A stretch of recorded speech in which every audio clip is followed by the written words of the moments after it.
그리스도께서 죽은 자 가운데서 다시 살아나셨다 전파되었거늘 너희 중에서 어떤 사람들은 어찌하여 죽은 자 가운데서 부활이 없다 하느냐. 만일 죽은 자의 부활이 없으면 그리스도도 다시 살아나지 못하셨으리라. 그리스도께서 만일 다시 살아나지 못하셨으면 우리가 전파하는 것도 헛것이요 또 너희 믿음도 헛것이며 또 우리가 하나님의 거짓 증인으로 발견되리니 우리가 하나님이 그리스도를 다시 살리셨다고 증언하였음이라. 만일 죽은 자가 다시 살아나는 일이 없으면 하나님이 그리스도를 다시 살리지 아니하셨으리라. 만일 죽은 자가 다시 살아나는 일이 없으면 그리스도도 다시 살아나신 일이 없었을 터이요 그리스도께서 다시 살아나신 일이 없으면 너희의 믿음도 헛되고 너희가 여전히 죄 가운데 있을 것이요 또한 그리스도 안에서 잠자는 자도 망하였으리니 만일 그리스도 안에서 우리가 바라는 것이 다만 이 세상의 삶뿐이라면 모든 사람 가운데 우리가 더욱 불쌍한 자이리라. 아멘. 우리가 그 공사를 하거나 어떤 건물을 지을 때 가장 중요한 게 기초 공사입니다. 기초 공사에 가장 많은 시간이 들어간다고 합니다. 그래서 교회를 지을 때도 지하를 파는 경우는 거기에 60% 정도 공사비가 들어간다 할 정도로 기초가 매우 중요하거든요. 왜냐하면 지탱해야 되잖아요. 지탱. 그게 잘못되면 다 무너지거든요. 어릴 때 아마 모래사장에 가서 이렇게 모래로 집을 지어본 적이 있을 거예요. 그 모래 위에 집을 짓는 거는 집을 졌다고 볼 수 없어요. 바로 무너지거든요. 툭 치기만 해도 무너지거든요. 왜 그럴까요? 기초가 단단하지 않아서 그런 일이 발생합니다. 그런 것처럼 신앙에도 기초라는 게 있어요. 기초가 잘못되어지면 그 기초 위에 아무 기초가 없는 상태에 아무리 많은 걸 쌓아도 결정적인 순간에 어려움이 오거나 어떤 사건이 발생하면 신앙을 버리고 포기하는 경우들이 참 많아요. 그 이유가 뭐냐면 신앙의 기초가 다져지지 않기 때문에 그런 문제가 발생하거든요. 우리 고린도 교회 하면 딱 생각나는 게 뭡니까? 고린도 교회는 은사가 참 많은 교회다. 그리고 또 특징이 뭐예요? 분열이 돼 있었다. 그 얘기는 뭐냐면 이 고린도 교회가 열정적이고 은사도 체험하고 그랬는데 문제는 뭐냐면 신앙의 기초가 약간 흔들리고 있었다라고 볼 수 있어요. 오늘 바울이 그래서 그 고린도 교회 성도들에게 가장 기초가 되는 그 부분을 오늘 고린도서 19장을 통해서 다루고 있는데 그게 뭐냐면 주님의 부활입니다. 그래서 오늘 12절의 말씀에도 보면 이런 말씀이 있어요. 그리스도께서 죽은 자 가운데서 다시 살아났다 전파되었거늘. 자, 이 말씀 속에는 어떤 의미가 담겨져 있습니까? 그리스도께서 죽은 자 가운데 다시 살아난, 즉 부활에 대해서 바울이 고린도 교회에게 전해줬는데 이 믿음 자체가 고린도 교회가 흔들리고 있었다라는 거예요. 여러분 기독교의 가장 핵심적인 기초가 되는 신앙의 근간이 되는 게 뭘까요? 주님의 부활이거든요. 그러니까 이 주님의 부활을 빼놓고는 기독교를 말할 수 없을 정도로 이 부활이라고 하는 게 너무 중요한 요소예요. 근데 그 부활이 흔들리고 있었다는 거예요. 그래서 뭐라고까지 심지어했냐면 예수님이 부활이 없었다. 말도 안 되는 소리 하지 말아라. 그렇게까지 논의가 되었다라는 거예요. 고린도 교회에서. 그러니 얼마나 고린도 교회가 혼란에 빠졌겠습니까? 그러니까 우리 신앙이 이 기초가 흔들리면 집도 무너지듯이 신앙도 문제가 생기는 거거든요. 그러니까 이 주님의 죽으심과 부활에 대해서 이해하지 않으면 신앙의 근간이 흔들리고 복음의 핵심을 잃어버리기 때문에 방향을 잃어버릴 수 있어요. 방향. 여러분 혹시 내비를 사용하시죠? 차로 운전하면 가끔씩 내비가 잘 가다가 내비가 길을 잃어버릴 때가 있어요. 그럼 어떻게 돼요? 운전자가 어때요? 매우 당황합니다. 길이 없네. 당황해요. 지금 그런 내비게이션이 굉장히 좋아졌지만 초창기 내비게이션이 나왔을 때는 그런 일이 참 많아요. 제가 언젠가 대부도를 가는데 주소를 딱 찍었어요. 그랬더니 내가 아는 길로 안 가고 이상한 길로 가는 거여서 더 좋은 길이 있나 보다. 그래가지고 그 내비 아가씨 말을 믿고 막 열심히 갔어요. 그때 목적지에 도착했대요. 대부도 근처도 안 갔는데. 보니까 그 목적지에 도착한 게 어디냐면 화성쯤에 어떤 논 앞에다 탁 세우고 목적지에 도착했다는 거예요. 시간은 다 돼가지고 약속 시간은 굉장히 황당하더라고요. 야, 이거 어떻게 해야 되냐? 그래서 다시 되짚어가지고 제가 아는 길로 가서 그때도 스마트폰이 있을 때니까 막 다른 내비를 막 찾아가지고 딱 했더니 가더라고요. 그때 제가 무슨 내비를 가지고 올레 내비라고 혹시 아세요? 제가 KT를 많이 썼기 때문에 올레 내비를 그때 사용했거든요. 근데 올레 내비가 아주 정확하게 안내해주더라고요. 올레 아가씨가 정확하더라고요. KT를 제가 그래서 그다음부터 버리지 않고 계속 쓰고 있어요. 그때 경험을 살려서. 아무튼 이처럼 혼란스럽더라고요. 그때 딱 보니까. 왜 방향을 잃어버린 거예요. 이처럼 우리가 신앙의 기본인 기초인 부활의 신앙이 흔들리면 신앙이 막 흔들려요. 근데 고린도 교회가 그런 상태였다는 거예요. 그래서 바울이 이야기를 다시 들려주고 있는 거예요. 여러분 사실 믿지 않는 사람들에게는 이 주님의 십자가의 죽음과 부활이 이해가 될까 안 될까요? 안 되죠. 그래서 믿음이 중요한 거예요. 예수님이 십자가 우리를 위해서 죽었다는 게 이해가 됩니까? 그리고 죽은 자가 살아났다는 게 이해가 안 되거든요. 이건 성경에서 말하고 있고 믿는 사람들이 믿음으로 고백하는 거예요. 그러니까 이 일은 이 부활 신앙을 믿는다는 건 신비한 거거든요. 그래서 이건 신령한 비밀이다 이렇게 말할 수 있어요. 그래서 어떻게 보면 믿음은 신비 자체예요. 여러분이 전부 다 이 자리에 앉아 있는 분들이 다 신비로운 분이에요. 한번 쳐다보세요. 정말 신비롭게 생겼는지. 신비롭게 생겼죠. 여러분들 참 신비로운 거예요. 왜냐하면 이거 쉽지 않거든요. 이성으로 이해가 안 되는데 믿는다. 믿으니까 얼마나 신비합니까? 그래서 바울이 이런 얘기도 합니다. 바울이 무슨 얘기를 하냐면 고린도서 2장에 보면 바울이 이런 얘기를 해요. 우리가 사람의 지혜로 가르치지 아니했다고 그래요. 이 중요한 핵심이 사람의 지혜로 가르치면 이게 이해가 안 되잖아요. 그러면 얘기하여 오직 성령의 가르치신 것으로 했다라고 말하면서 신령한 것으로 분별하느니라 그랬어요. 그러니까 이 부활 신앙을 믿는 건 뭐예요? 신령한 거예요. 그러니까 여러분들이 여기 무당 따라갈 필요가 없어요. 누가 신령해요? 여러분이 신령해요. 자꾸 신령한 사람을 찾아요. 여러분이 신령해놓고 어리석은 거예요. 내가 신령한데 다른 신령을 찾는 건 어리석은 거잖아요. 이게 여러분들이 어떤 사람이라고? 신령한 사람이에요. 그러니까 우리 신령한 것을 믿잖아요. 그걸 비밀을 깨달았잖아요. 이게 분별할 능력이 있잖아요. 그러니까 우리가 누구다? 신령한 사람이다. 그러니까 어리석은 데 빠지지 않기를 축원합니다. 그래서 바울이 그 얘기를 하면 뭐라고 얘기하냐면 육체에 속한 사람은 하나님의 성령의 일을 받지 아니하나니 저희에게는 미련하게 보이며 그랬어요. 믿지 않는 자들에게는 이 신령한 것들이 미련하게 보이는 거예요. 너무 어리석게 보이는 거죠. 그리고 뭐라고 하냐 깨닫지도 못한대요. 그러면서 이 일은 영적으로 분별하느니라 그랬어요. 그러니까 우리는 영의 사람이에요. 영의 사람인데 내가 영의 사람인데 자꾸 엉뚱하면서 찾으려고 할 필요가 없어요. 그래서 머리 디딜 필요가 없다라는 거예요. 그런 사람들이 있거든요. 자기가 신령한 줄 모르고 자꾸 신령하다고 말하는 사람들 가지고 머리를 막 디미는 거예요. 기도해달라고 그러고 막 내가 신령한 내가 하나님과 직접 대면해서 기도할 수 있는데 어디다 머리를 디밀어요. 이 어리석은 일을 하지 마시기를 축원합니다. 여러분이 신령한데 자꾸 엉뚱한 데 가면 안 돼요.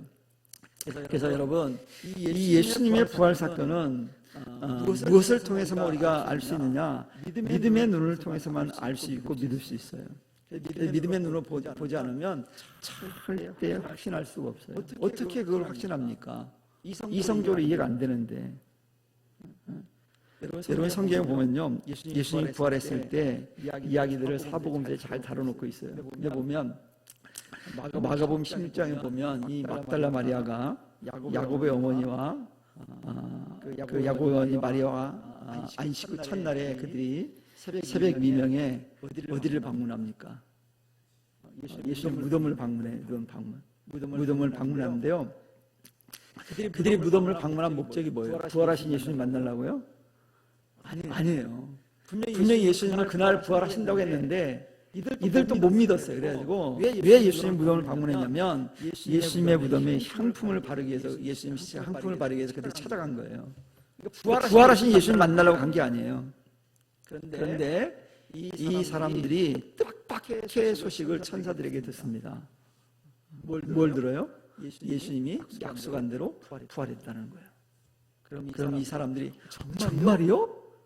라고 예수님 부활하신 예수님 어디 계세요? 이렇게 물은 게 아니에요. 성경 반응이 여러 가지 나오는데 반응이 어떻게 나오냐면 도망갔어요. 소매. 뭐 했다고요? 도망갔어요. 아니 예수님의 부활을 알려준 천사를 보고 도망갔다니까요. 오늘날 꼭 어때요? 우리가 교회 다니세요, 예수 믿으세요 그러면 다 믿어 도망가는 사람 똑같은 거예요. 믿어지지 않으니까 막 도망가는 거예요. 왜? 영적인 일은 영적인 신령한 것으로만 분별하기 때문에 그들이 신령하지 않기 때문에 그걸 못 깨달은 거죠. 아직 신령한 상태가 아닌 거예요. 그러니까 그들이 도망갔어요 처음에는. 그래서 선사들이 불러 다시 얘기해 주거든요. 그러니까 그 예수님께 직접 그들을 찾아가십니다. 그러니까 그때서 비롯돼요. 놀라움을 믿게 되어지는 거예요. 그때서 비로소. 그래서 예수님 만나고 나니까 그때서 부활하신 예수님을 믿게 되어지고 또 그 믿은 그들이 나가서 어떻게 합니까? 자신들이 만난 예수님에 대해서 부활하신 예수님에 대해서 소식을 전합니다. 그런데 여러분 마가복음 16장 11절에 보면 이런 말씀이 나와요. 그들이 부활하신 예수님 만난 사람들이 전하는 거예요. 지금 우리가 예수 만났잖아요. 근데 우리가 예수님 만난 사람이 전해주는 거예요.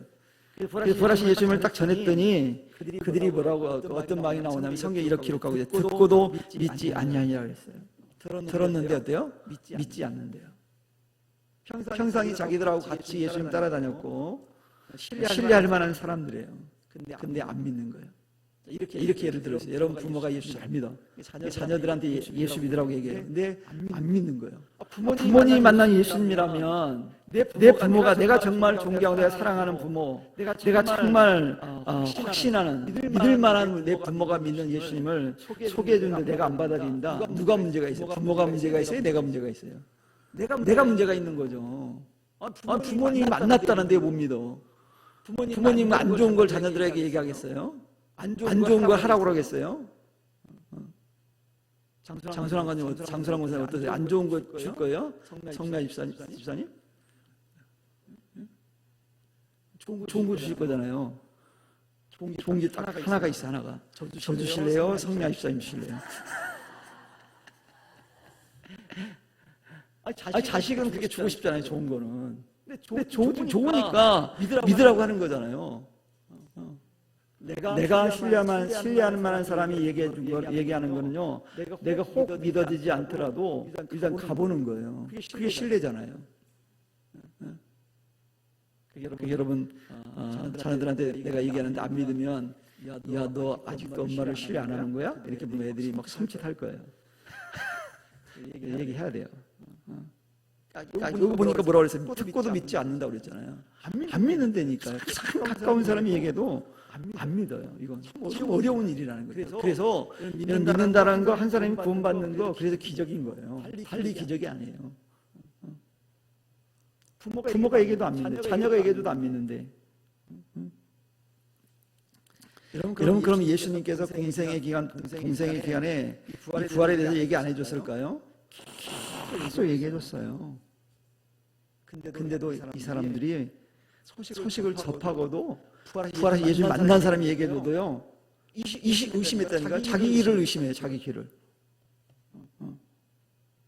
이걸 통해 여러분 우리가 깨닫는 게 뭡니까? 내가 직접 체험하거나 경험하지 않으면 쉽게 믿으려 하지 않는다는 거예요. 사람은. 부모가 얘기해도요, 자기가 직접 경험하지 않으면 잘 안 믿으려고 그래요. 그래서 부모 말을 듣고 신뢰하고 교회에 나와주는 거 정말 놀라운 일이에요. 그러니까 내가 말했는데 내 자녀가 교회 잘 나온다, 그러면 다 안아줘야 돼.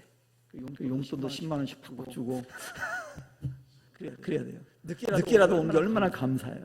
안 그런다니까요. 안 믿는 부모가 얘기도 잘 안 온다니까요. 제가 아는 목사님하고 고민에 빠져서 고민해. 왜 그러냐 할 때 이 자식들이 교회를 안 나온다는 거예요. 목사님인데 목사님 자식인데 얼마나 고민되겠어요. 잘 안 돼요. 그래서 제가 막 가끔씩 우리 아들들한테 아들들 이렇게 집사람하고 얘기하면서 막 불만을 얘기하면 그래도 교회 나오잖아. 그걸 감사해요. 그렇잖아요. 나온다는 게 감사하잖아요. 그래서 여러분 감사하세요. 지금 제 청년들이 여기 나와 있는 거 정말 감사해요. 이따 갈 때 부모님들 한 번씩 안아주세요.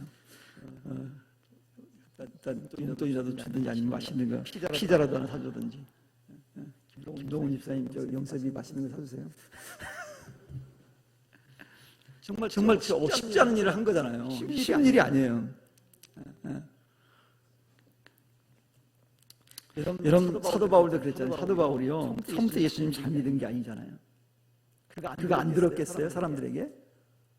그리고 심지어는 그가 스데반이 복음을 전했을 그 현장에 있던 사람이잖아요. 근데도 안 믿었단 말이에요.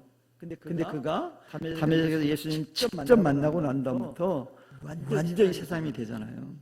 그래서 신앙은 그래서 본인이 체험하는 게 굉장히 중요합니다. 그리고 자녀들을 위해 기도할 때 그런 기도가 필요해요. 그 자녀들이 체험할 수 있도록.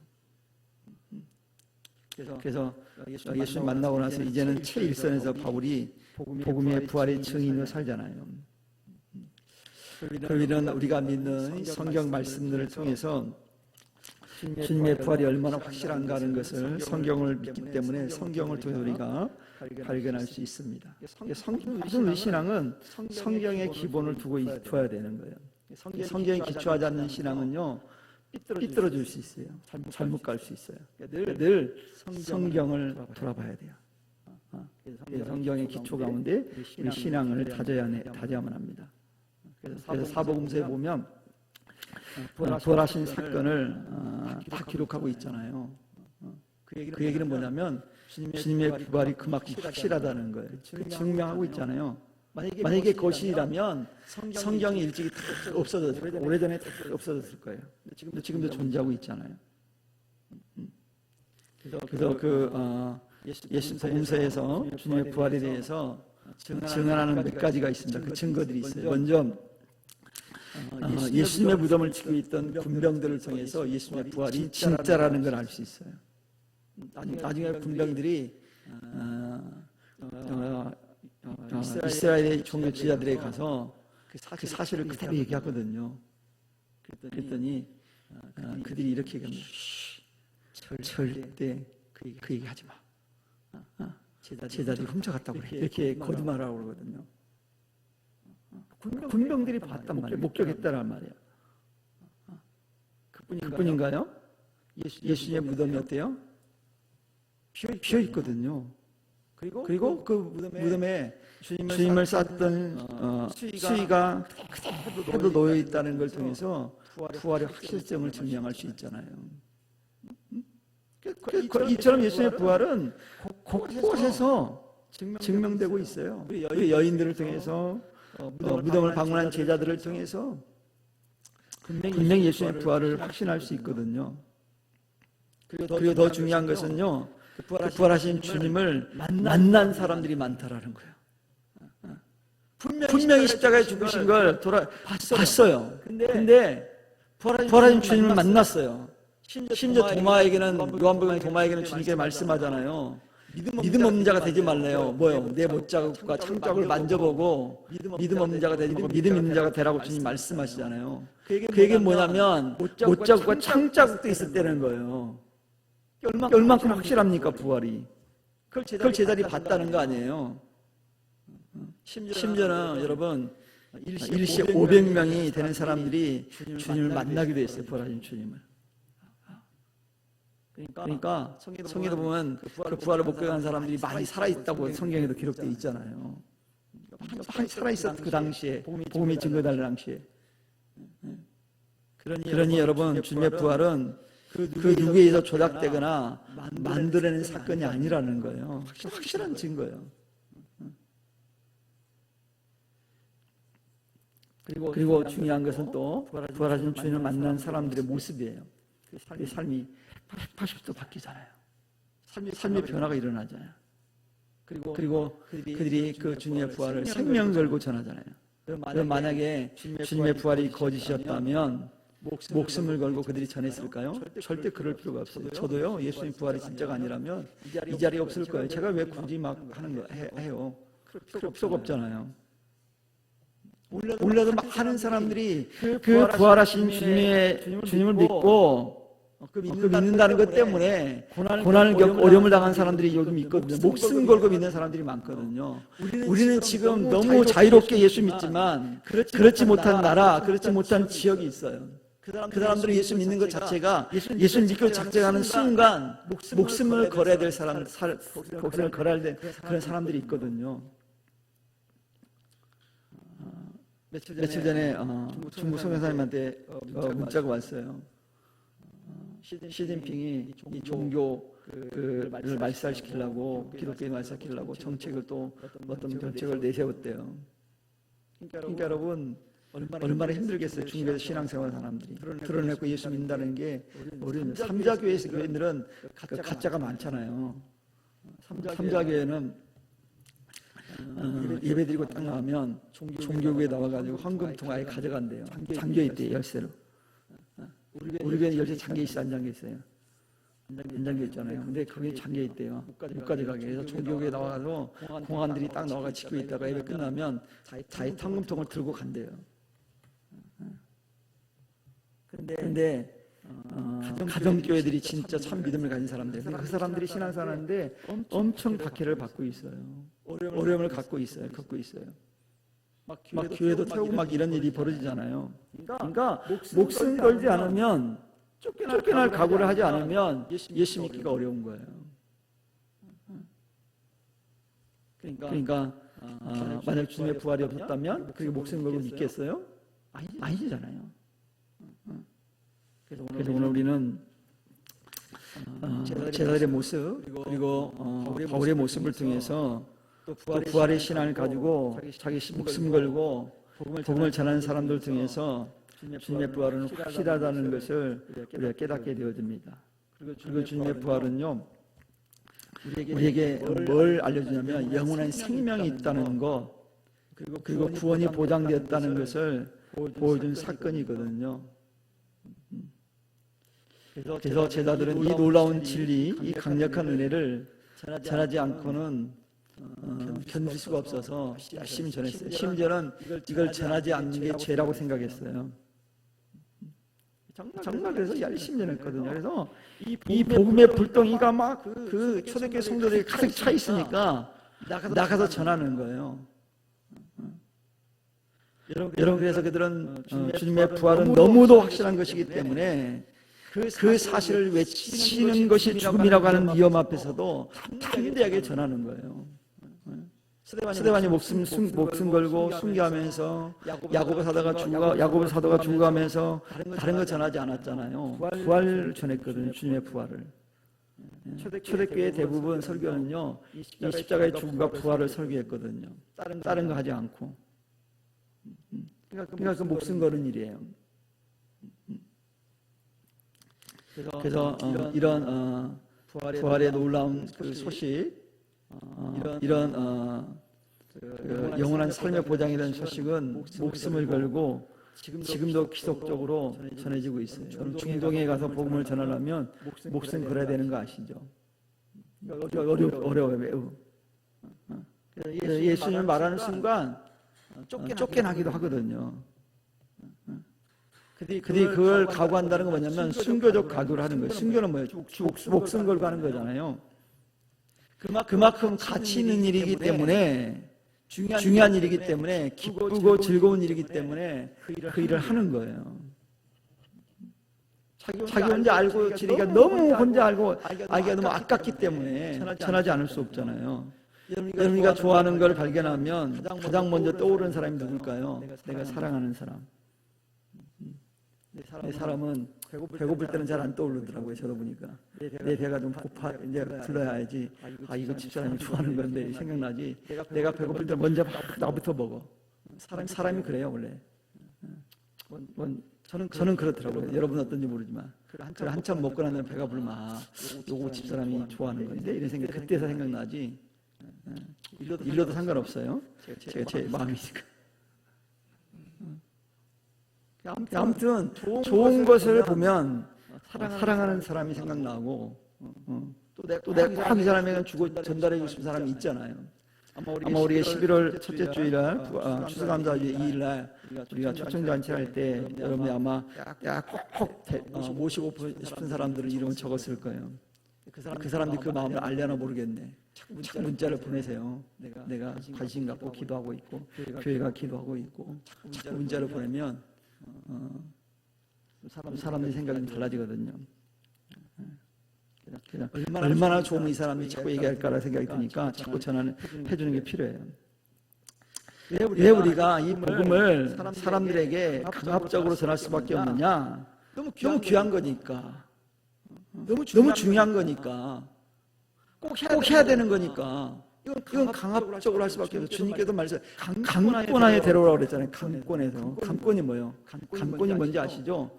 강제로 끌고 오라는 거예요. 안 되면. 다른 말은 머리채를 자꾸 끌고 오라는 거예요. 남자를 혁대 차고 있으면 혁대 앞을 꽉 잡고 남자도 꾹 붙었네요. 남자 혁대를 꽉 잡고 끌고 오라는 거예요. 그게 강권이에요. 상대방이 어쩔 수 없이 끌려올 수 있도록 그런 상태를 가지고 끌고 오라는 거예요. 이게 강권이거든요. 그러니까 복음은요, 때로는 좀 강압적일 필요가 있어요. 원래 복음은 강압적이에요. 성경에 그렇게 말씀하고 있잖아요. 제가 한 얘기 하잖아요. 강권하라고 그랬잖아요. 왜? 정말 필요한 것이니까. 중요한 거니까 그렇게 해야 되잖아요. 여러분 우리가 주일날 지금 예배 드리고 있지만 처음부터 주일날 예배를 드린 게 아니거든요. 원래는 안식일날 그들이 모였어요. 안식일은 지금의 토요일입니다. 그래서 주일날 왜 바뀌었어요? 주일날 예배 드리는 것으로. 주일날 모이라고 얘기도 안 했는데 사람들이 주님의 부활을 기념하기 위해서 그 안식일 첫날 모이는 거예요. 계속. 너무 좋으니까 주님 부활하신 날이. 그래서 예배를 드리다 보니 이제 주일날이 예배드린 날로 바뀐 거예요. 아주 종교회를 통해서 바뀌어진 거. 그래서 여러분 예수님의 부활은 그래서 새로운 시대를 여는 신호탄이에요. 그러니까 예수님 부활하신 예수님을 만나는 거 우리의 삶이 새롭게 시작하는 거예요. 그러니까 부활하신 주님 만나야지 우리가 인생을 새롭게 시작하는 거예요. 만나지 않으면 새롭게 시작이 안 되는 거예요. 그래서 여러분 이 주님 부활하신 주일날 우리 예배를 드릴 때마다 우리는 그 엄청난 기적을 은혜를 우리가 맛보고 있는 거예요. 그러니까 이 시간이 참 귀한 날이에요. 여러분이가 주님 앞에 주일을 드리고 예배할 수 있다고 하는 것은 정말 큰 축복입니다. 엄청난 기쁨이고 축복이에요. 여러분 그렇게 믿으시죠? 정말 축제일이잖아요. 그래서 주일날은 인상 굽히고 왔다가도 갈 때는 밝게 웃으면서 가야 돼요. 집에 갈 때 멋있은 얼굴로 하고 가면 안 됩니다. 예배 드리고 나면 밝은 모습으로 나갈 때 그러니까 인사할 때도 그 예배 드리기 전까지 기분 나빴더라도 예배 드리고 나면 웃는 얼굴 가야 돼요. 서로. 여러분 서로 한 번씩 나중에 갈 때 미소를 한번 지어주시기 바랍니다. 그래서 이 부활하신 그 주일은 너무도 우리에게 소중하고 복된 날이에요. 그래서 오늘 바울이 고린도교회 성도들에게 부활에 대해서 다시 한번 그 신앙의 기초인 믿음의 기초인 부활을 다시 얘기해 주는 거예요. 이게 무너지면 안 되니까. 근데 고린도교회가 이거 무너지고 있었거든요. 그래서 부활을 예면하는 순간 바로 신앙의 근간이 막 흔들리는 거예요. 그래서 오늘 13절에 16절까지 그 얘기를 하고 있잖아요. 부활을 부인하게 되면 여러 가지 문제가 발생한다고 그러잖아요. 그래서 요걸 우리 요즘 말로 좀 제가 요약을 해봤는데 이런 얘기예요. 만약 주님의 부활이 모두 부정된다면 이런 일이 벌어지는 건 모든 복음의 가르침이 쓸모없게 되어져요. 그렇잖아요. 부활이 없으면. 그리고 모든 복음의 전도자들은 전도하는 전도자들은 거짓말쟁이고 그들이 어리석은 자예요. 부활이 없다면. 그리고 살아있는 그리스도인들은 모두 여전히 죄 가운데 있게 되는 결과가 초래되어져요. 주님 부활이 없었다면.